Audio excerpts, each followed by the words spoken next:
आज हम पढ़ेंगे कंडीशनल स्ट्रक्चर्स। ठीक है। अभी तक जो हम प्रोग्राम बना रहे थे वो सारे ऐसे प्रोग्राम थे जहां पे लेट से हमने var1 इज इक्वल टू 10 लिखा, फिर var2 इज इक्वल टू 20 लिखा, फिर var3 is equal to var1 plus var2 लिखा, फिर प्रिंट किया, print sum of var1 and var2 is, और यहाँ पे हमने प्रिंट किया var1 प्लस var2, और उसके बाद लेट से हमने फाइंड आउट किया कि print print var1 divided by 3, और इसको हमने यहाँ पे प्रिंट किया। तो यहाँ पे इस तरह से हम एक सीक्वेंस में सारे स्टेटमेंट लिख रहे थे, और ये जो स्टेटमेंट हैं ये इसी सीक्वेंस में एग्जीक्यूट हो रहे थे। So execution structure was as it was given in the program. कोई भी यहाँ पे स्टेटमेंट स्किप नहीं हो रहा था, कोई भी स्टेटमेंट जंप नहीं हो रहा था। तो वो एक सीक्वेंस में, जिस सीक्वेंस में हमने लिखे उसी सीक्वेंस में सारे एग्जीक्यूट हो रहे थे। लेकिन लाइफ हमेशा आपकी सेम नहीं होती है, राइट। आपकी लाइफ भी होती है, तो लाइफ में जब आप नॉर्मल चलते हो तो नॉर्मल चलने में क्या होता है, आप घर से निकलते भी हो तो घर से निकलने के लिए भी आपको डिसीजन लेना पड़ता है कि निकलूं या ना निकलूं। ठीक है। सबसे पहले आप देखोगे कि आपकी तबीयत ठीक है या नहीं है, आप जाने की कंडीशन में हो या नहीं है। अगर कंडीशन में हो तभी जाओगे। तो वहां पे भी आपके पास ऑप्शंस होते हैं, चॉइसेस होती हैं, राइट। हर स्टेप पे चॉइसेस होती है। इसी तरह से वही चॉइसेस आप अपनी प्रोग्रामिंग में भी डाल सकते हो, राइट। क्योंकि जैसे अगर आपको बताया गया कि ये सारे काम करने हैं, तो उन सारे कामों में भी कहीं ना कहीं आप अपना माइंड लगाओ कि ये सही है या नहीं है। इस तरह की चीजें करोगे, उसके बाद फिर कुछ ना कुछ उसमें से अमेंडमेंट भी करते हो to achieve a certain task. वही चीज हम यहाँ पे भी करेंगे। सो बेसिकली कंडीशनल स्ट्रक्चर की जब हम बात करते हैं, यहाँ पे हम बात करते हैं H3 conditional structures. So conditional structure is something mm, it which gives you the facility to execute the conditions and take decisions. Okay. आप कंडीशन को एग्जीक्यूट करोगे और कंडीशन के एग्जीक्यूट होने पे डिसीजन लोगे, राइट। तो इसमें दो तरीके की चीजें होती हैं। इसमें पहले पहले जो स्ट्रक्चर होते हैं कि जस्ट वन टाइम एग्जीक्यूशन, एक बार का एग्जीक्यूशन। ठीक है। तो वन टाइम एग्जीक्यूशन में आपके इफ स्टेटमेंट आता है, ठीक है। इफ एंड एल्स स्टेटमेंट रहता है। फिर इफ एंड एलिफ स्टेटमेंट, सारी चीजें अभी हम प्रैक्टिकली इंप्लीमेंट करके देखेंगे। तो if else if elif and then nested if, ये सारी चीजें इसमें आती हैं। ठीक है। अब इस दूसरा पार्ट इसमें आता है जिसको हम बोलते हैं रिपीटेड एग्जीक्यूशन। रिपीटेड एग्जीक्यूशन, एक ही सेट ऑफ स्टेटमेंट है, उसके रिपीटेड एग्जीक्यूशन हमें करने हैं। तो इसमें आते हैं आपके लूप्स। तो लूप्स में मेनली दो तरह के लूप्स होते हैं, while loop and for, right. तो ये सारी चीजें होती हैं जो जनरली जब हम कंडीशनल स्ट्रक्चर्स को अप्लाई करते हैं। तो वन बाय वन आज हम कोशिश करेंगे कि एक हम वन टाइम एग्जीक्यूशन वाला पार्ट फिनिश करते हैं, एंड रिपीटेड एग्जीक्यूशन हम फिर नेक्स्ट क्लास में फिनिश करेंगे। But point to be notice over here is, this is very important. ये किसी भी प्रोग्रामिंग स्ट्रक्चर में जाओगे, कहीं भी जाओगे, this requires the logical implementation.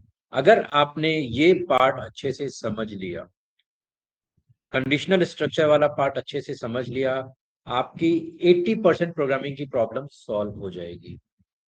जब आप इंटरव्यूज में भी जाओगे तो इंटरव्यू में आपसे कोई लिस्ट और टपल स्ट्रक्चर नहीं पूछेगा। वहां पे भी आपसे लॉजिकल क्वेश्चन पूछे जाएंगे और वो लॉजिकल क्वेश्चन लूप से ही होंगे, लूप्स और कंडीशन से ही लॉजिकल क्वेश्चन पूछे जाएंगे।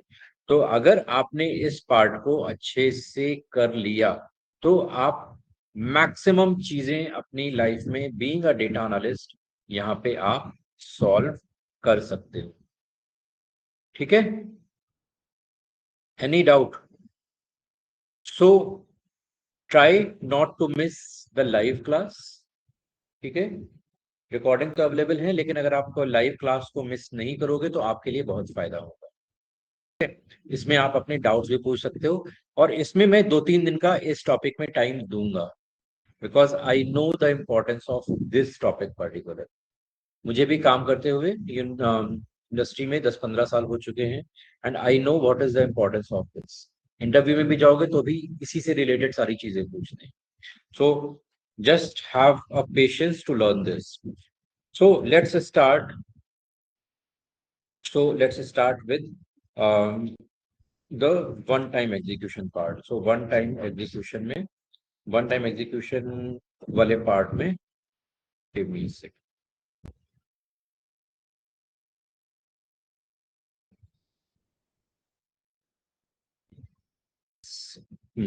So one time execution में हमारे पास जो स्टेटमेंट अभी हमने ऊपर देखे थे, जो if सबसे पहले आता है if. So if क्या करता है, if statement means if the condition, given condition is true, then one set of statements will be executed. तो अगर कंडीशन ट्रू होती तो एक सेट ऑफ स्टेटमेंट एग्जीक्यूट होगा, अदरवाइज फॉल्स होने पे कुछ भी एग्जीक्यूट नहीं होगा। ठीक है, तो कंडीशन फॉल्स होती तो हमें कुछ भी एक्शन नहीं लेना है।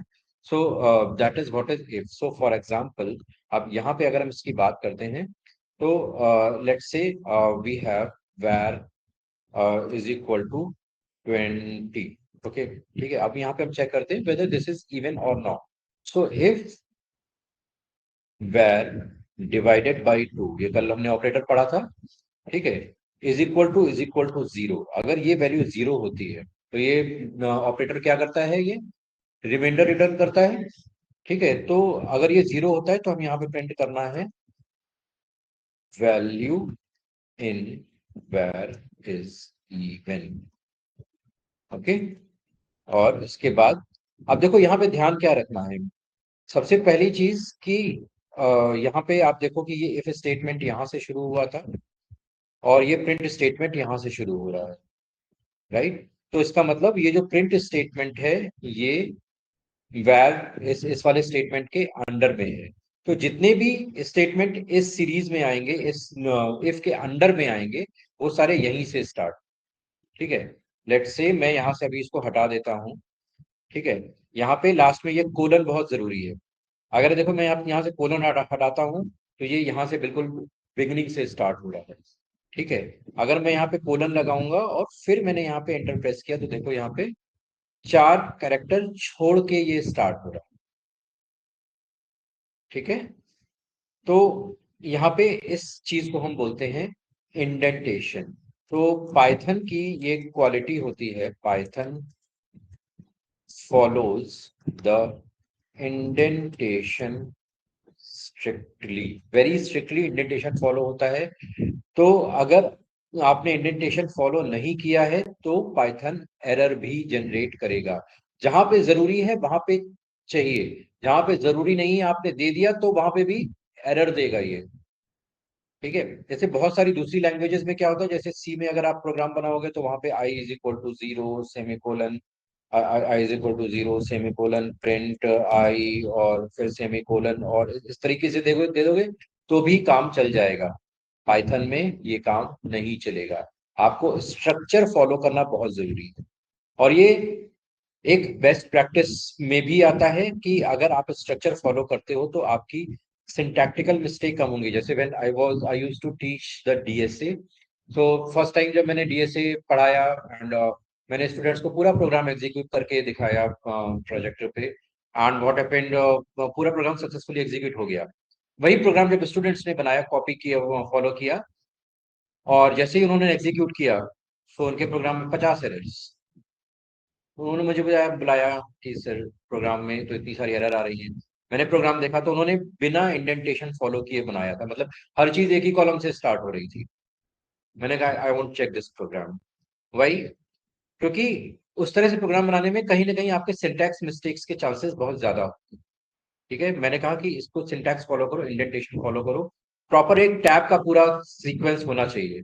जैसे ही उन्होंने वो सीक्वेंस को फॉलो किया, सारे प्रॉपर टैब लगाए सब, तो उससे जितनी भी सिंटैक्स रिलेटेड एरर है खत्म हो गई। फिर उन्होंने एग्जीक्यूट कराया तो 2 एरर आई। 50 से डायरेक्ट 2 एरर, बिना प्रोग्राम के लॉजिक को चेंज किए। क्यों? क्योंकि उन्होंने सिंटैक्स को अच्छे से फॉलो नहीं किया था। तो यहाँ पे पाइथन आपको फोर्स करता है कि आपको इंडेंटेशन फॉलो करना है तो करना है। भाई ने बोला करने का तो करने का। ठीक है, तो ये पाइथन का यहाँ पे इंडेंटेशन फॉलो करना है। अब फॉर एग्जांपल अगर जैसे मान लो यहाँ पे ये वेर है, यहाँ पे मैं इंडेंटेशन दे देता हूँ, यहाँ पे मैं प्रिंट पे इंडेंटेशन दे देता हूँ।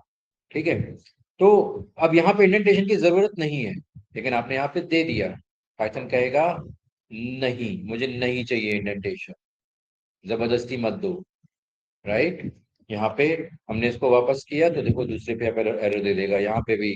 तो जहां पे इंडेंटेशन की जरूरत नहीं है, Python will stop you not to do that. और जहां पे जरूरत है, Python will ask you to follow that. Okay, अगर आपने इंडेंटेशन फॉलो नहीं किया है तो वो प्रोग्राम में एरर जनरेट होगी।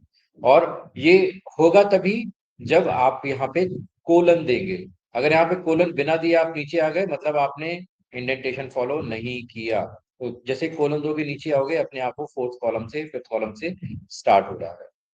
ठीक है, सो अब हमने यहाँ पे दिया print the value in where is even. Okay, और यहाँ पे इसके बाद हम बाहर आ गए, और बाहर आने के बाद हमने यहाँ पे प्रिंट एग्जीक्यूशन फिनिश्ड। ठीक है, यहाँ पे हमने लिख दिया एग्जीक्यूशन फिनिश्ड। अब यहाँ पे क्या करेगा?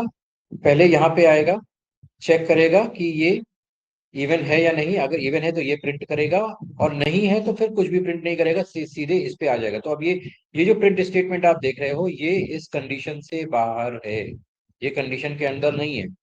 ठीक है, तो हम यहाँ पे इसको एग्जीक्यूट कराएंगे तो देखो यहाँ पे अभी इवन नंबर है तो इवन प्रिंट कर रहा है। हमने यहाँ पे 21 कर दिया, तो अभी यहाँ पे देखो जो ये वाला स्टेटमेंट है वो एग्जीक्यूट नहीं हुआ।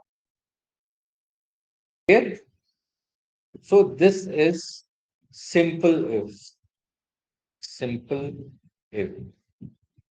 ओके, अब इसी तरीके से अब आता है आपका if and else statement. If and else statement, so यहाँ पे लेट्स से हमने दिया where। अब यहाँ पे हम यूजर से वैल्यू ले लेते हैं। ठीक है, तो यहाँ पे हमने दिया where is equal to int input enter the number. ठीक है, यहाँ पे हमने दिया if where divided by 2 is equal to 0, then print यहाँ पे given value, given value is even. और अगर ये नहीं होता है तो यहाँ पे अब एल्स वाले पार्ट में, तो एल्स वाला पार्ट इफ के साथ में ही स्टार्ट होगा, एल्स, और यहाँ पे भी कोलन लगेगा, तभी वो आगे नेक्स्ट कॉलम से स्टार्ट करेगा। Print given value is not even. Okay, और यहाँ पे हमने प्रिंट किया प्रिंट एग्जीक्यूशन फिनिश्ड। ओके, और अब यहाँ पे आप इसको एग्जीक्यूट कराओगे तो आप देख सकते हो अब यहाँ पे इसने नंबर मांगा, लेट्स से मैंने दिया 67। So it is telling that this value is not even, execution finish. Right, यहाँ पे दूसरी बार हमने यहाँ पे 44 दिया तो इसने कह दिया कि this value is even and execution finish. तो आप यहाँ पे देख रहे हो ये एग्जीक्यूशन फिनिश वाला पार्ट हर हर केस में एग्जीक्यूट हो रहा है, क्योंकि वो लूप से बाहर है। अब यहाँ पे इवन वाला प्रिंट होगा या नॉन इवन इवन वाला प्रिंट होगा, वो इस कंडीशन के ट्रू या फॉल्स होने पे डिपेंड करेगा। कंडीशन ट्रू होगी तो ये वाला पार्ट एग्जीक्यूट होगा, कंडीशन फॉल्स होगी तो ये वाला पार्ट एग्जीक्यूट होगा। ठीक है, is this clear everyone? sir. Okay. Now, next is if and elif. if और elif क्या करता है?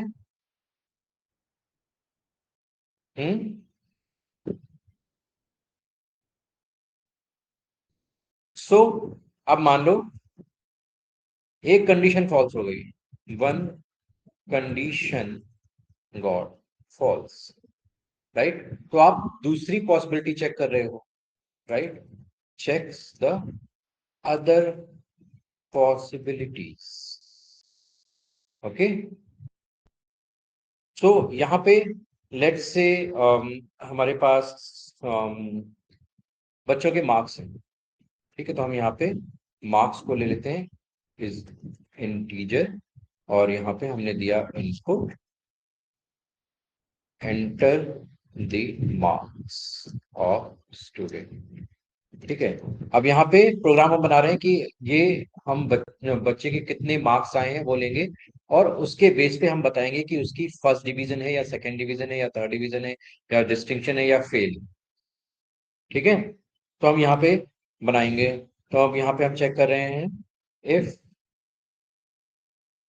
मार्क्स, सो लेट से हम यहाँ पे क्राइटेरिया बना लेते हैं। क्राइटेरिया हमने बना लिया कि अगर उसके 90 प्लस मार्क्स हैं तो हम उसको एक्स्ट्रा ऑर्डिनरी हम देंगे, एक्स्ट्रा ऑर्डिनरी स्टूडेंट, ठीक है? अगर उसके 80 प्लस हैं तो हम देंगे एडवांस, ठीक है? यार give me a second, I am getting call.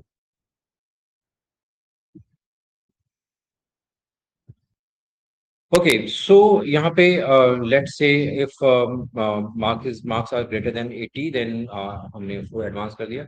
If more than 60 marks he has achieved, we can say he is in first division.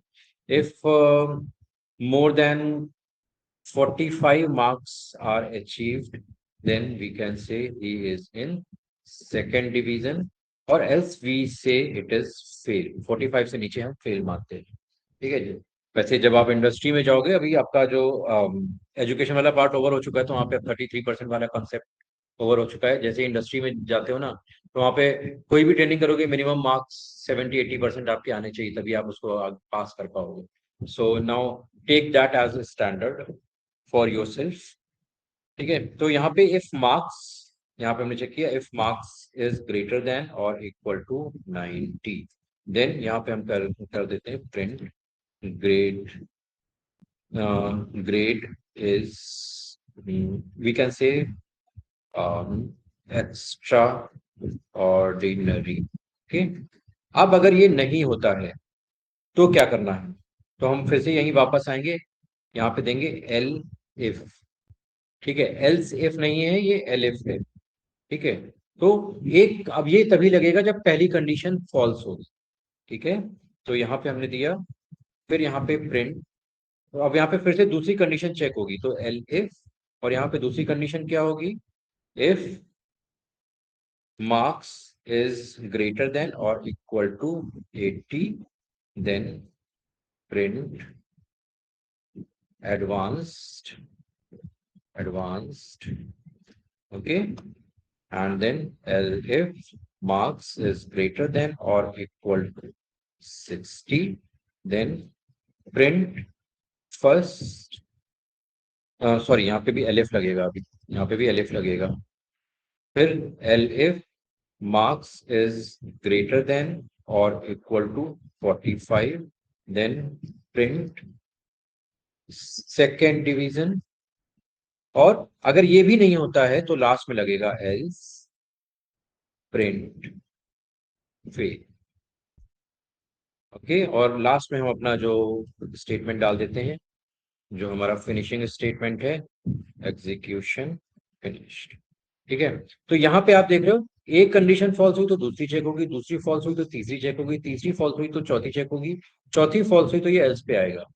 अब लेट्स से अगर पहली वाली ही ट्रू हो जाती है तो ये बाकी फिर चेक ही नहीं करेगा, ठीक है। तो यहाँ पे ये ध्यान रखना है कि अगर ये पहली ही ट्रू हो जाती है तो बाकी वैल्यू चेक नहीं करेगा।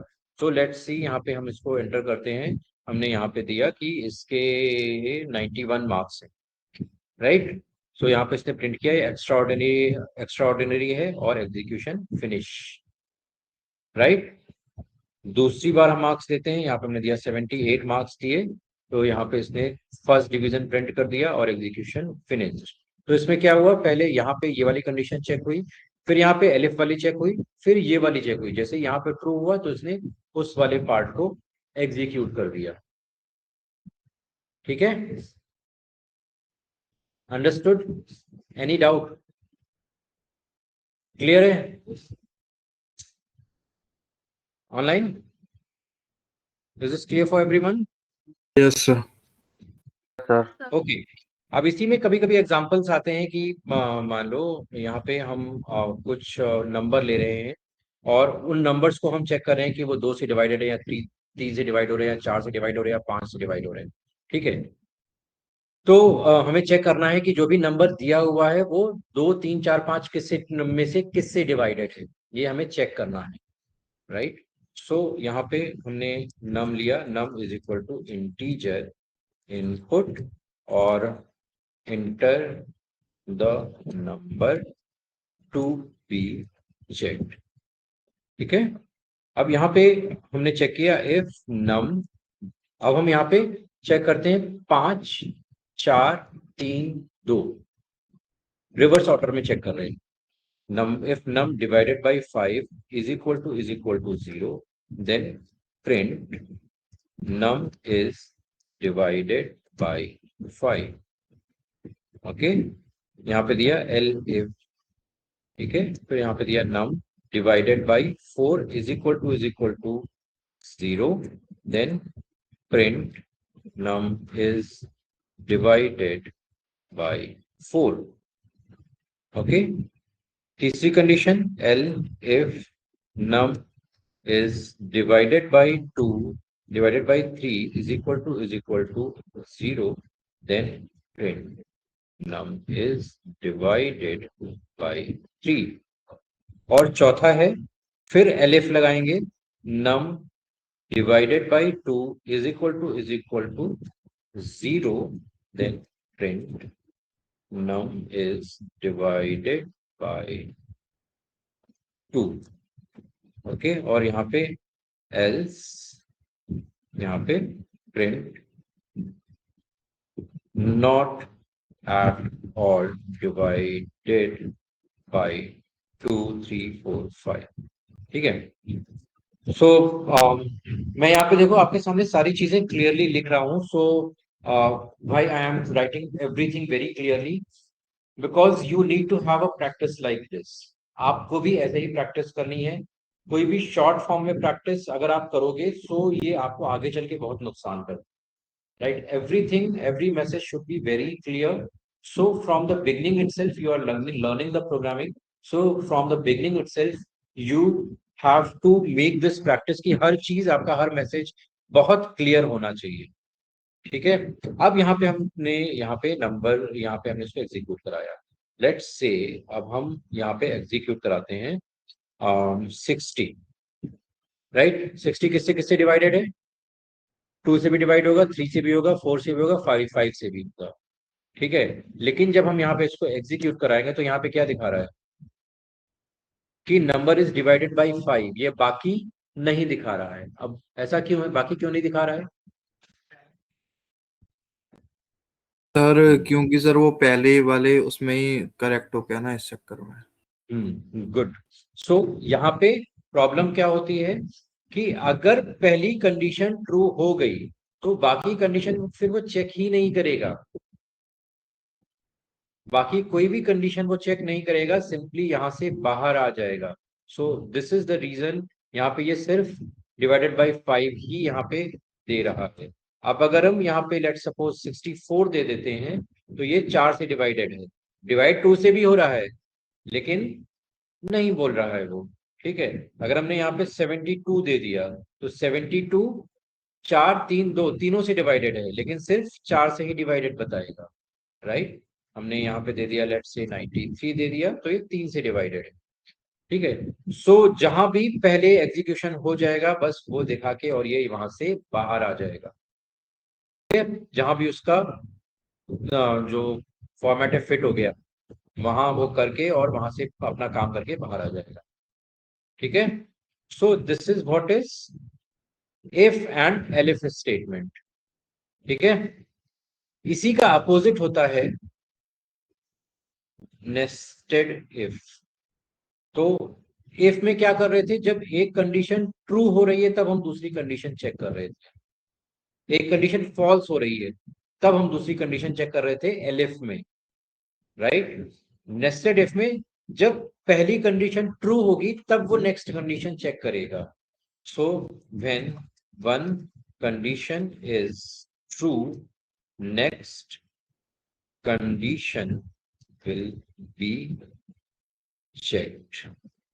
एक कंडीशन ट्रू होगी तभी नेक्स्ट कंडीशन चेक होगी, वो ट्रू होगी तब नेक्स्ट कंडीशन चेक होगी। तो यही ऊपर वाला एग्जांपल जो हमने यहाँ पे लिया, ये अगर हम यहाँ पे भी ले लेते हैं, तो num is equal to integer input enter the number to be checked. ठीक है, और यहाँ पे if num divided by 5 is equal to 0, then अब इसके अंदर ये चेक हुई तो दूसरी कंडीशन, तो यहाँ पे पहले हम डाल देते हैं, पहले हम पहला प्रिंट स्टेटमेंट डाल देते हैं, print num is divided bye 5। अब यहाँ पे अब आप मैसेज भी डाल सकते हो, तो यहाँ पे हम डॉट फॉर्मेट करके, सॉरी, यहाँ पे हम डॉट फॉर्मेट करके और यहाँ पे हम नम भी दे देंगे, और यहाँ पे हम इस नम की जगह पे हमने प्लेस होल्डर दे दिया। ठीक है, हमने यहाँ पे प्लेस होल्डर दे दिया, और अब यहाँ पे ये कंडीशन ट्रू होने के बाद हम दूसरी कंडीशन चेक करेंगे। तो अब देखो यहाँ पे जो एलिफ था वो एक स्ट्रेट लाइन में आ रहा था, सब पहले कॉलम से ही स्टार्ट हो रहे थे। ठीक है, लेकिन जब ये स्टार्ट होगा तो ये आपका, अब ये इफ इस इफ के अंडर में है, इस इफ का एग्जीक्यूशन इस पे डिपेंडेंट है, राइट, तो वो उसके अंडर में आएगा। तो अब divided num divided by 4 is equal to 0, then print is divided by 4 also and format num। ठीक है, अब ये हो गया। अब इसके बाद फिर हम नेक्स्ट, अब ये कंडीशन ट्रू होगी तो हम नेक्स्ट चेक करेंगे, if num divided by 3 is equal to 0, then print, और यहाँ पे ये हमने प्लेस होल्डर दिया, placeholder is divided by 3 as well format num. Okay, और फिर यहाँ पे 2 से चेक करेंगे, 2 इज इक्वल टू 0। यहाँ पे इसकी ब्रैकेट की जरूरत नहीं है, ब्रैकेट की फॉर्मेलिटी पाइथन में नहीं है। प्रिंट यहाँ पे is divided bye 2, this is wonderful. ठीक है, मींस क्योंकि अभी सबसे डिवाइड हो रहा है, फॉर्मेट और नम।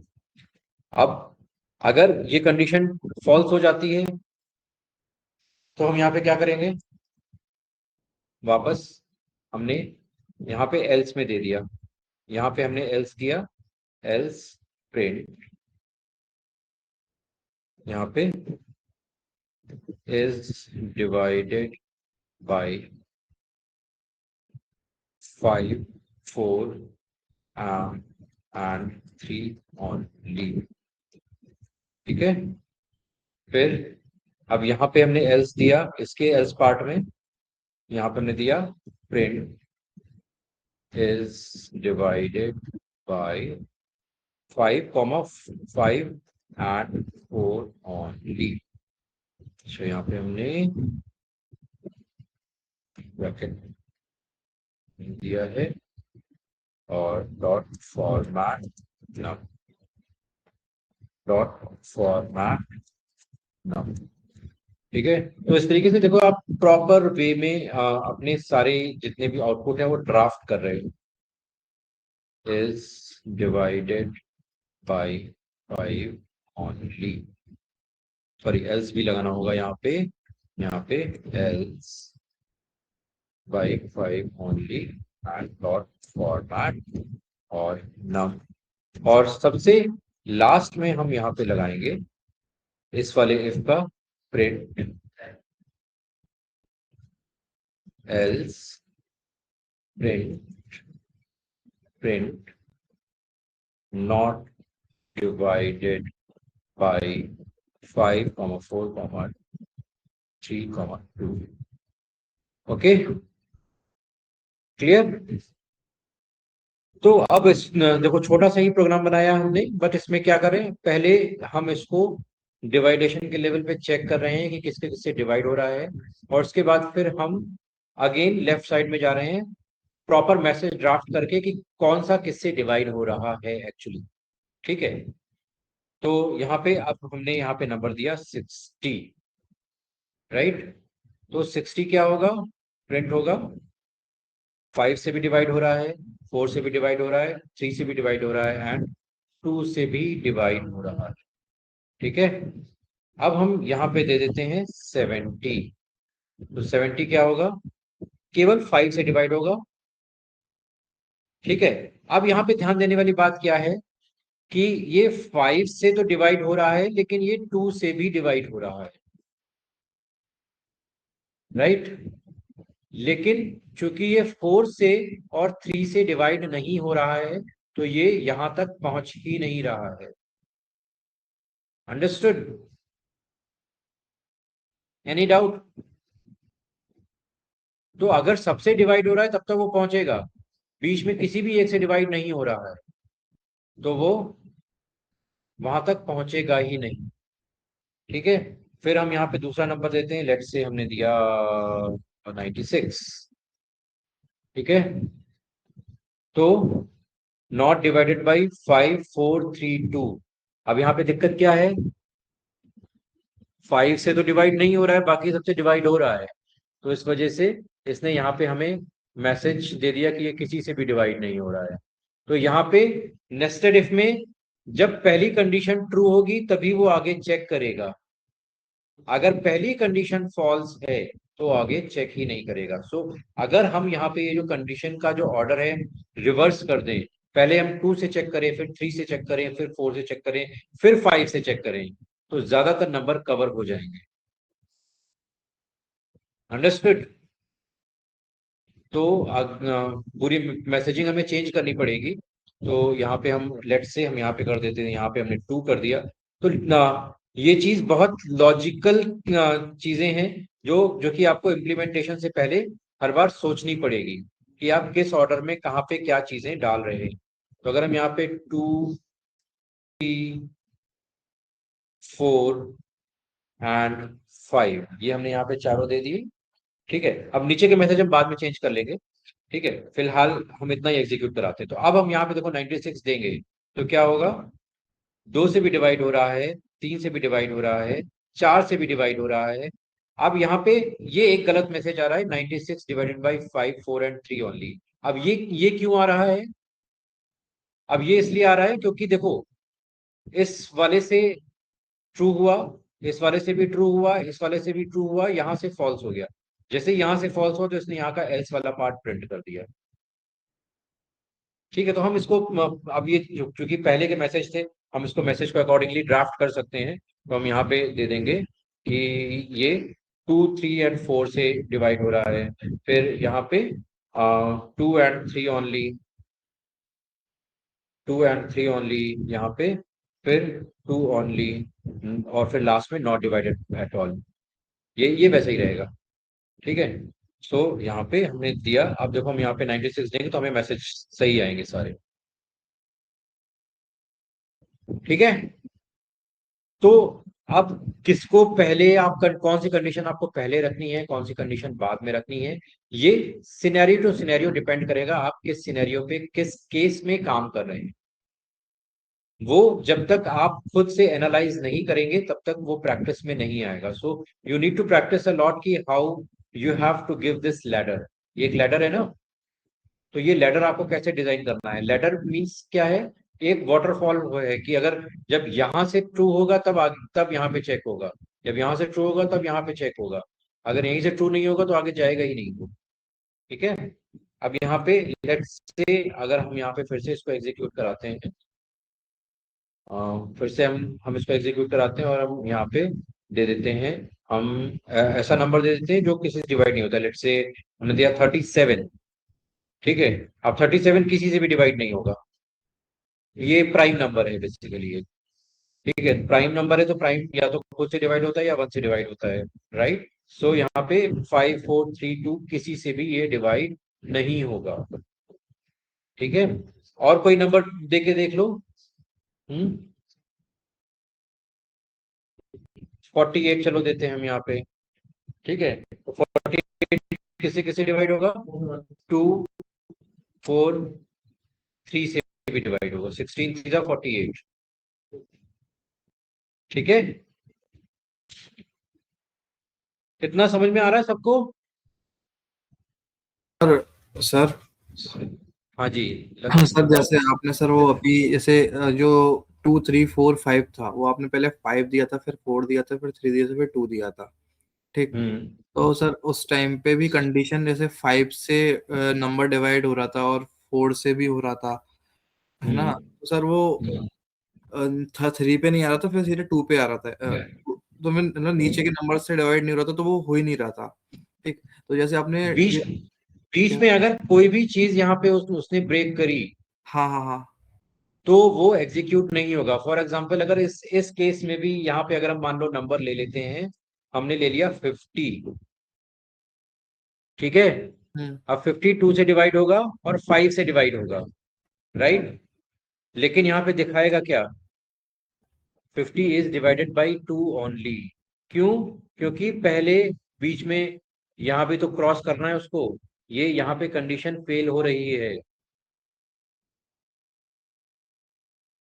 ठीक है। वही सर। तो सर इस कंडीशन के लिए सर वो अभी आप और बताओगे या फिर इसी में बता दिया आपने? अभी इसके लिए और भी बहुत सारी चीजें आएंगी। Okay sir, okay okay. हाँ, अभी बहुत सारी चीजें आएंगी। ठीक। तो ये स्टार्टिंग है।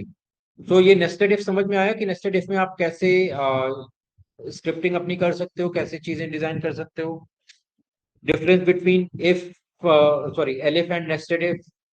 एलिफ कब यूज होता है और नेस्टेड इफ कब यूज होता है, समझ में आया? बेसिक डिफरेंस क्या है एलिफ और नेस्टेड इफ में? नेस्टेड इफ में सारे जो होंगे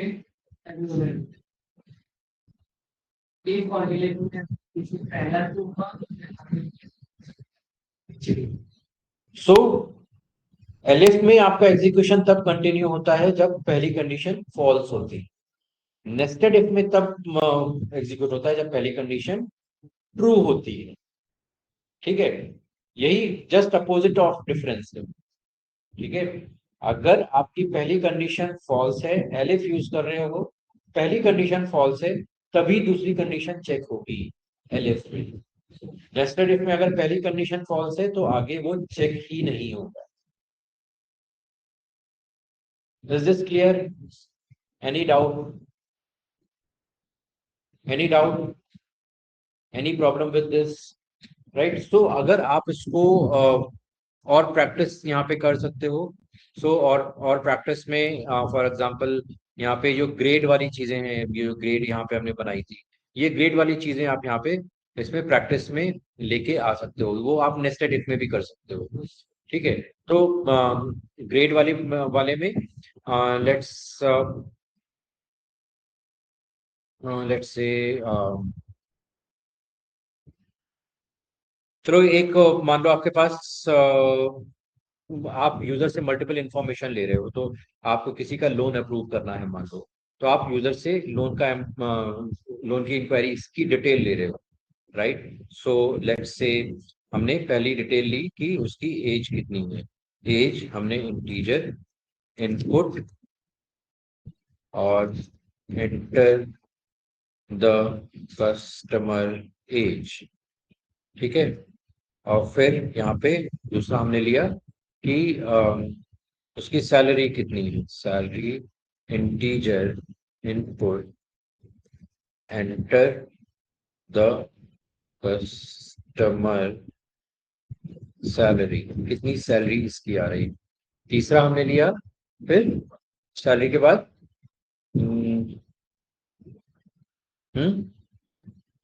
लेट्स से किस सिटी से, ठीक है, किस सिटी से है। सो यहाँ पे इंटीजर इनपुट और यहाँ पे एंटर द सिटी, ठीक है क्या?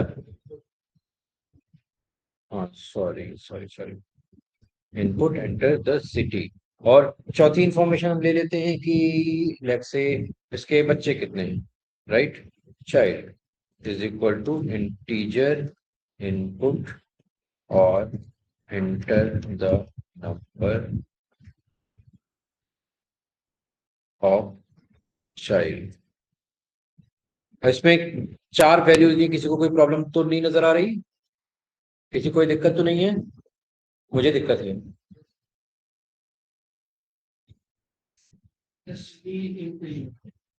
तो सिटी को आप इंटीजर में कन्वर्ट नहीं कर सकते भाई, सिटी आपका स्ट्रिंग ही होगा, ठीक है।